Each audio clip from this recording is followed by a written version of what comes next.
नमस्कार,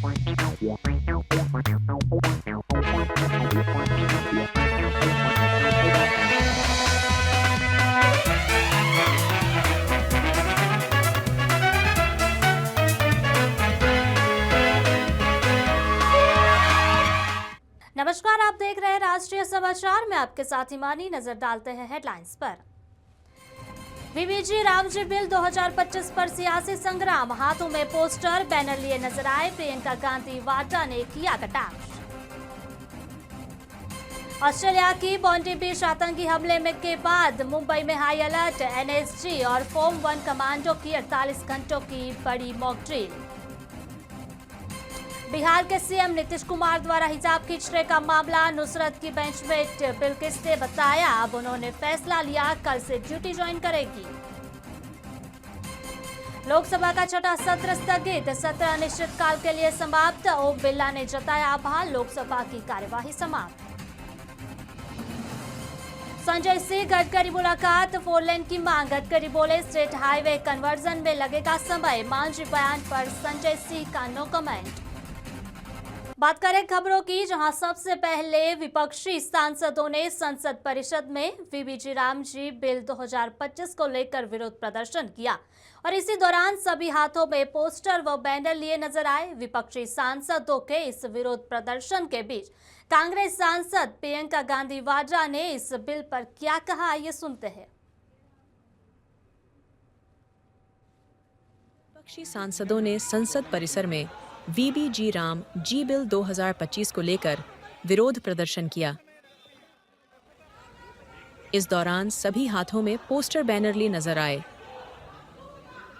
आप आखिरी 2 दिन में 4-5 बिल ले आते हैं, उसके लिए कम समय रखते हैं और फटाफट सब कुछ पास करना, ये तो गलत है ना। ये खुद ही संदिग्ध है, मतलब यही चीज संदिग्ध है। पॉल्यूशन वाले पे भी चर्चा क्यों नहीं हो सकती? चर्चा होनी चाहिए, सबकी बात सुननी चाहिए।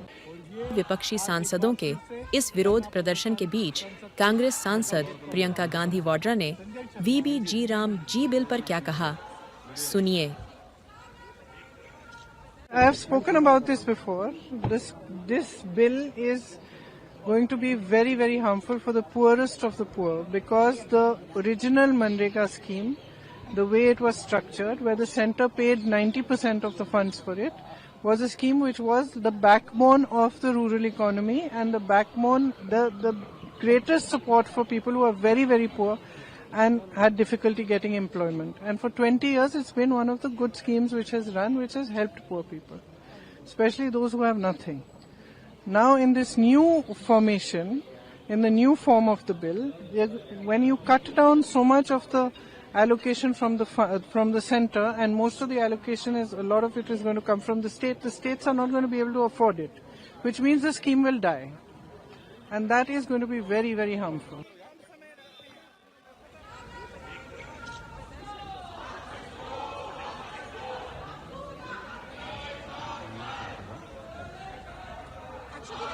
और ये आज एक बार फिर से धरना प्रदर्शन संसद के मकर।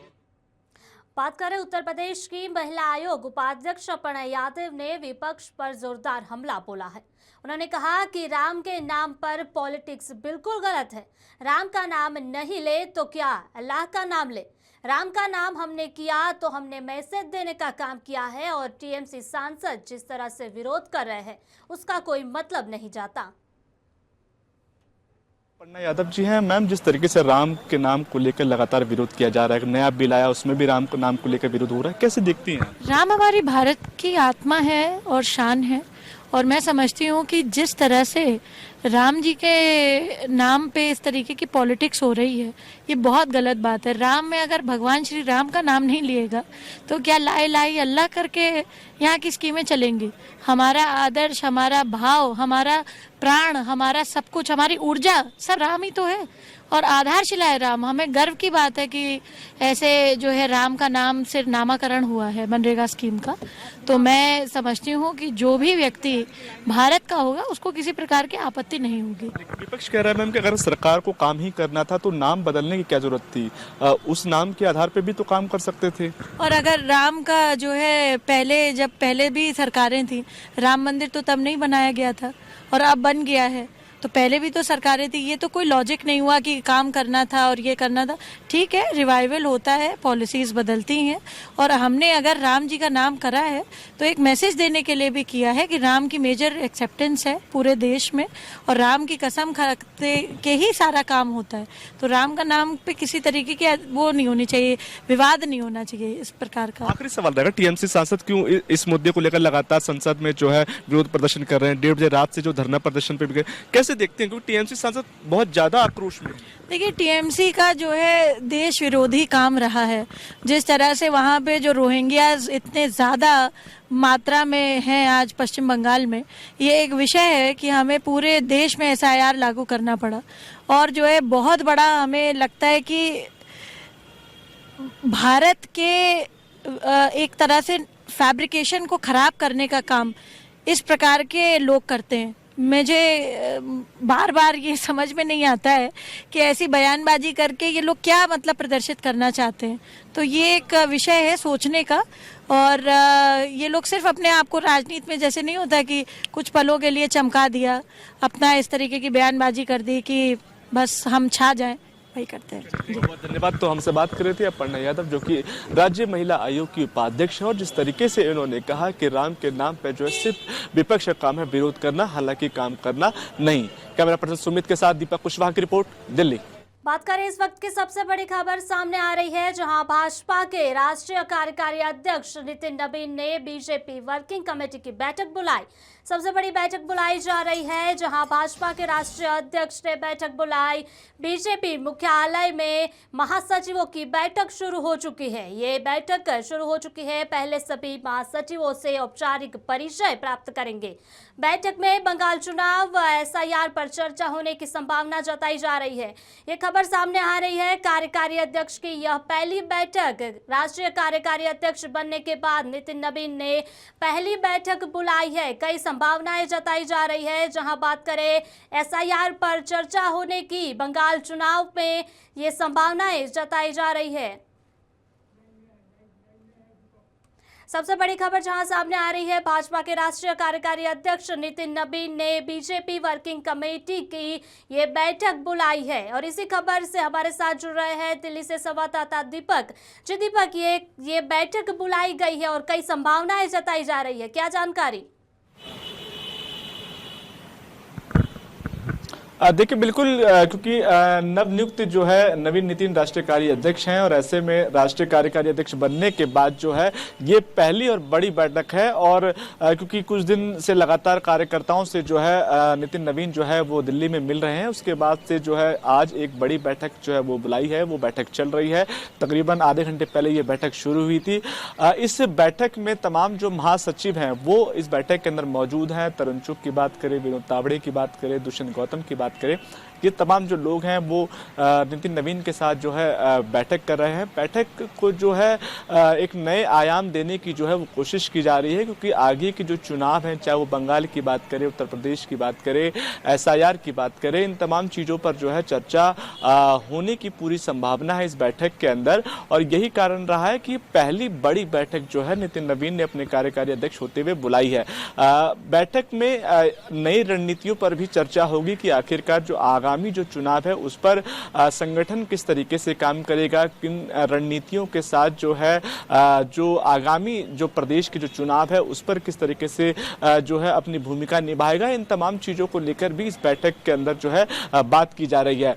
दूसरी मैं बात आपको बता दूं हिमानी कि ये बैठक के अंदर जो तमाम जो महासचिव है उनके साथ एक चित परिचय का भी एक बात रहेगा कि तमाम जो महासचिव हैं उनके साथ वो मुलाकात करेंगे, परिचय होगा, अपने बारे में जो है जानकारी दी जाएगी, और किस तरीके से समन्वय बनाकर जो है राष्ट्रीय कार्यकारी अध्यक्ष के साथ जो है पूरे सभी जो महासचिव हैं वो कैसे आगे बढ़ेंगे, इसको लेकर भी ये बैठक जो है वो बुलाई गई है। तो मुख्यतः क्योंकि ये पहली बैठक है, बड़ी बैठक अपने आप में बताई जा रही है, भारतीय जनता पार्टी के मुख्यालय पर यह बैठक हो रही है, तकरीबन आधे घंटे पहले शुरू हुई है, और अभी इस बैठक को जो है नए आयाम के रूप में जो है प्रस्तुत किया जा रहा है। जी बिल्कुल दीपक, जैसे कि आपने बताया ये बैठक तकरीबन 30 मिनट पहले शुरू हुई है, और जैसे कि संभावनाएं जताई जा रही है एसआईआर पर चर्चा, बंगाल चुनाव पर चर्चा, तो अभी कोई जानकारी प्राप्त हुई और कौन से मुद्दे पर चर्चा होने वाली है? क्योंकि देखिए बंगाल का चुनाव बिल्कुल नज़दीक है और उसके बाद उत्तर प्रदेश है और बंगाल में खासतौर पर एसआईआर को किस तरीके से एसआईआर पे किस तरीके से काम करेगी संगठन, इसको लेकर चर्चा जो है होने की पूरी संभावना है। क्योंकि बंगाल एक ऐसा स्टेट है जिसको लेकर हमेशा से निगाहें जो है भारतीय जनता पार्टी की रही हैं।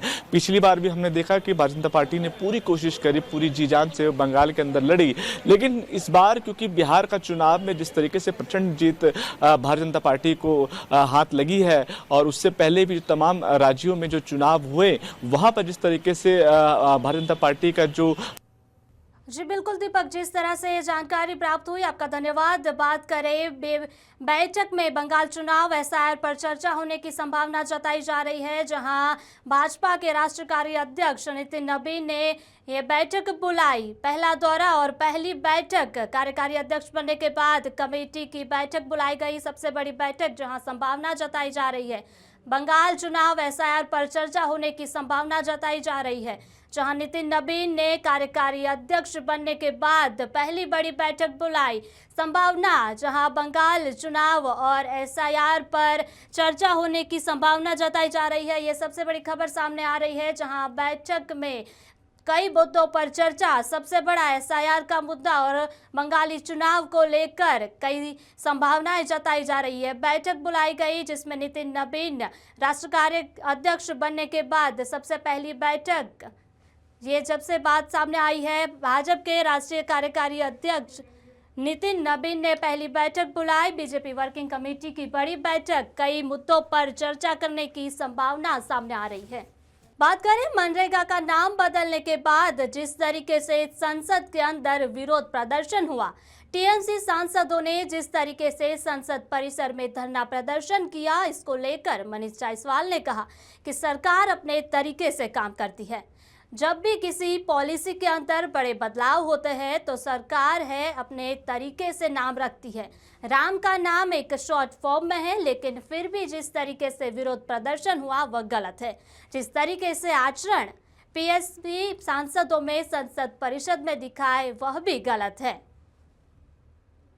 कालीन सत्र अब अनिश्चित काल के लिए स्थगित कर दिया गया है, लेकिन बीबी जी राम जी बिल को लेकर जिस तरीके से विपक्ष विरोध कर रहा है, ऐसे में संसद परिसर में भी कई सांसदों ने जो है अपना विरोध प्रदर्शन किया। मेरे साथ बातचीत करने के लिए हजारीबाग से सांसद मनीष जायसवाल जी है। सर स्वागत है हमारे चैनल पर। सर, जिस तरीके से बीबी जी राम जी को लेकर लगातार विरोध किया, कल शिवराज सिंह चौहान जी को भी जवाब देना था इस बिल को लेकर, लेकिन जो कल सत्र के दौरान जो स्थिति रही उसको कैसे देखते? देखिए, थोड़ा इतिहास में जाइए। जब से ये सरकार बनी है तब से किसी भी एक बिल पे आपने विपक्ष का समर्थन देखा है क्या? अच्छा बिल हो, खराब बिल हो। कल ही परसों एक न्यूक्लियर का बिल आया था।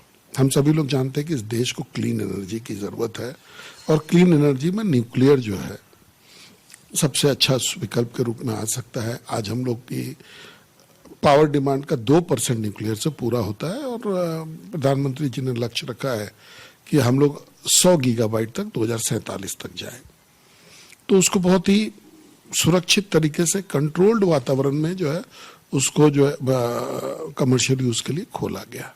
उसका भी उन लोगों ने विरोध किया, डर दिखाते हुए कि कि ये हो जाएगा वो हो जाएगा। कोई भी बिल आज तक तो हमने कोई भी बिल जब भी हम लोग देखते हैं कि जो सरकार लेकर के आती है उसका विरोध करना इनका काम है। और अगर हम टीएमसी के एक सांसद का देखें तो उन्होंने फर्श पे ही कहा था कि हमारा तो काम ही है कि सरकार जो भी बिल लेके आएगी उसका हम विरोध करेंगे। इसी नीति और इसी नियति के साथ इन्होंने इस बिल का भी विरोध किया। अब देखिए, ये बिल जो है, इस बिल की अच्छाइयां देखिए। सबसे पहले तो ये 100 दिन अभी जो प्रावधान है, गारंटी जो है रोजगार का, किसी भी एनरोल्ड आदमी को 100 दिन अभी मिलता था, अब 125 दिन की गारंटी सरकार दे रही है। राज्यों को जिम्मेवार बनाने के लिए कि राज्य का भी जिम्मेवारी इसमें हो, तो राज्यों को भी इसमें जो है हिस्सेदारी 10% से बढ़ा करके 40% राज्य की फाइनेंशियल जिम्मेवारी हिस्सेदारी करने की बात की जा रही है। इसमें एक प्लान्ड है कि भाई हम लोग क्या क्या काम करेंगे। अलग अलग सेगमेंट में इन्होंने ये भी बताया कि हम गांव के विकास के लिए जल स्रोतों को ठीक करेंगे, हम गांव के विकास के लिए जो वहाँ पर परमानेंट जो कोई भवन बनाने की जरूरत हो उसको बनाएंगे। हम गांव के विकास के लिए अगर लगता है कि पुल पुलिया रोड सड़क बनाने का जरूरत है तो उसको भी बनाएंगे। गांधी जी का जो सपना था कि हमारा गांव समृद्ध हो, हमारा गांव जो है एकदम से आत्मनिर्भर हो, विकसित हो, उस ओर ये कदम उन्होंने उठाया है। और गांधी जी का इनका सबसे बड़ा विरोध किस बात को लेकर के है कि भाई हम लोगों ने गांधी जी का नाम हटाया है। गांधी जी की आत्मा प्रभु श्री राम में बसती थी। उनका भी अंतिम शब्द अगर आपको होगा याद तो वो हे राम ही था। आज महात्मा के ईश्वर के नाम से ये बिल अगर आ रहा है तो हमको नहीं लगता कि महात्मा का कोई भी असम्मान हम कर रहे हैं। इनको ये जो विरोध और प्रदर्शन आप देख रहे हैं, थोड़ा दिन पहले आपने SIR पर देखा होगा, वोट चोरी पर देखा होगा, उस पर भी विरोध किया इन्होंने। बिहार की जनता ने इसको जवाब दे दिया कि क्या है। इस बिल पर भी आप देखिएगा, चूंकि बिल की अच्छाइयों को पब्लिक आजकल पढ़ी लिखी है। ये कांग्रेस के शासन के लोग नहीं हैं जिनको अनपढ़ रखा जाता था, जाहिल रखा जाता था ताकि वो वोट जो है वो एक पक्षीय दे। अभी मोदी जी ने 25 करोड़ लोगों को गरीबी रेखा से बाहर निकाला है। उनमें सोच और समझ पैदा की है कि अच्छा विकास के लिए जो है वोट करना लोग सीखे। इसी प्रकार से वोट हो रहा है। आप देखिएगा ये एक अच्छा बिल है और अच्छे बिल का सम्मान सभी लोग करते हैं। आखिरी एक सवाल रहेगा सर, क्योंकि विपक्ष ये कह रहा है कि अगर मजदूरों की भलाई के लिए या विकास की बात अगर सरकार को करनी थी तो मनरेगा का नाम ही क्यों बदला जा रहा है। एक राम नाम को जो लेकर आ रहा है, वो कहते हैं कि मनरेगा का रखते हुए भी तो आप काम कर सकते थे। ठीक है, हम कर सकते थे, हम बहुत कुछ कर सकते थे, लेकिन जब बिल का जब पूरा नीति चेंज किया गया, और ये पहली बार नहीं हुआ है कि इस प्रकार की नीतियां जो है वो बहुत समय से पहले भूमिहीन लोगों के लिए अलग कानून था, उनको रोजगार देने का अलग कानून था, उनको नियम, तो समय समय पर ये होता रहा था। और मनरेगा एक लास्ट आया था, बहुत सालों से मनरेगा चल रहा था। अब इसको अपग्रेड करने की भी जरूरत थी। तो हम एक ही बार करेंगे ना, जब भी कोई बिल पे चर्चा करेंगे, एक कानून बनाएंगे तो उसका नियम और कानून में भी संशोधन करेंगे, और लगेगा उचित तो उसका नाम भी करेंगे। और देखिएगा इसका नामकरण जो है ये बाय डिफॉल्ट इसका शॉर्ट नेम है जी राम जी, ये पूरा नाम नहीं है। उसमें वो जो है नाम मेरे जवान पर नहीं है, वो ग्रामीण ऐसे शुरू होकर के ये रहता है, लेकिन ये शॉर्ट नेम है। जैसे कल जो न्यूक्लियर का बिल आया था उसका शॉर्ट नेम शांति था, तो ये शॉर्ट नेम है, लेकिन इसका जो पूरा एब्रिविएशन है। तो इन लोगों को विकास से कोई मतलब नहीं है, इनको लेबर से कोई मतलब नहीं है, इनको इस देश के मुद्दों से कोई मतलब नहीं है। इनको किसी भी हाल में सत्ता चाहिए, जिसका अभी आपने प्रदर्शन जो अभी हुआ था यहाँ पे जो रामलीला मैदान में कांग्रेस की रैली हुई थी, आपने उसमें भी सुना होगा कि हम लोग मोदी जी को उतार देंगे। अरे भाई, बिहार में 5 सीट नहीं ला सके, अपने एक ऑटो में बैठने के लायक भी सीट नहीं आया। जितना इस बार इनका 5 बार का इलेक्शन का आप देख लीजिएगा, 2014 के बाद से इलेक्शन का अगर आप जोड़िएगा तो उतनी सीट जितना हम लोग को इस बार सीट आया है उनको 5 इलेक्शन में नहीं आया। और मोदी जी को हटा देंगे, मुंगेरी लाल के हसीन सपने देखते हो भाई। ये बिल हितकारी बिल है, देश के जो करोड़ों मजदूर जो है उनके हित का बिल है, और पूरा देश इसको स्वीकार करे। चलिए, बहुत बहुत धन्यवाद। तो मेरे साथ बात कर रहे थे हजारीबाग से सांसद मनीष जायसवाल जी। कैमरा पर्सन सुमित के साथ दीपक कुशवाहा की रिपोर्ट, दिल्ली। ऑस्ट्रेलिया के सिडनी के बॉन्डी बीच पर हुए भयानक आतंकी हमले के बाद जहां दुनिया भर की सुरक्षा एजेंसियां सतर्क हो गई, वहीं मुंबई में भी सुरक्षा व्यवस्था को और भी मजबूत किया गया है। सिडनी के हनुक्का उत्सव स्थल पर हुई फायरिंग को अधिकारियों ने आतंकवादी हमला बताया, जिसमें अनेक लोगों की मौत और दर्जनों घायल हुए हैं। बॉन्डी बीच आतंकी हमले के बाद मुंबई सुरक्षा एजेंसियों ने कोई कसर नहीं छोड़ी, तो NSG कमांडो और मुंबई पुलिस की फोर्स 1 कमांडो के संयुक्त प्रयास से पिछले 48 घंटों से शहर के संवेदनशील इलाकों में बड़ी मॉकड्रिल की गई है। यह अभ्यास खासतौर पर नए साल और त्योहारी सीजन की तैयारियों के तहत किया गया, ताकि किसी संभावित खतरनाक परिस्थितियों में जवाबी कार्यवाही हो और तुरंत ही जवाब दिया जा सके। एयरपोर्ट समेत भीड़भाड़ वाली जगहों पर यह मॉकड्रिल इसलिए भी महत्वपूर्ण थी क्योंकि इन स्थानों को संभावित हमलों को लक्ष्य के रूप में देखा जा सकता है। सुरक्षा बलों ने फेक धमकी, फोन कॉल, संदिग्ध सामानों की जांच प्रोटोकॉल और तुरंत ही जवाब देने की रणनीति पर इस ड्रिल को दौरान जोर दिया है, जिससे किसी भी आपात स्थिति में तत्काल कार्रवाई की जा सके। पुलिस सूत्रों के मुताबिक पुलिस मुंबई और नेशनल सिक्योरिटी गार्ड की यह संयुक्त तैयारी एक तरह से मुंबई सुरक्षा के लिहाज से पूरी तरह चौकस और तैयार रहने के साथ साथ किसी भी खतरे से निपटने के लिए किसी तरह की कड़ी तैयारी होनी चाहिए, उस पर इस ड्रिल के दौरान बारीकी से ध्यान दिया। खबरों का दौर जारी रहेगा, देखते रहिए राष्ट्रीय समाचार। नमस्कार।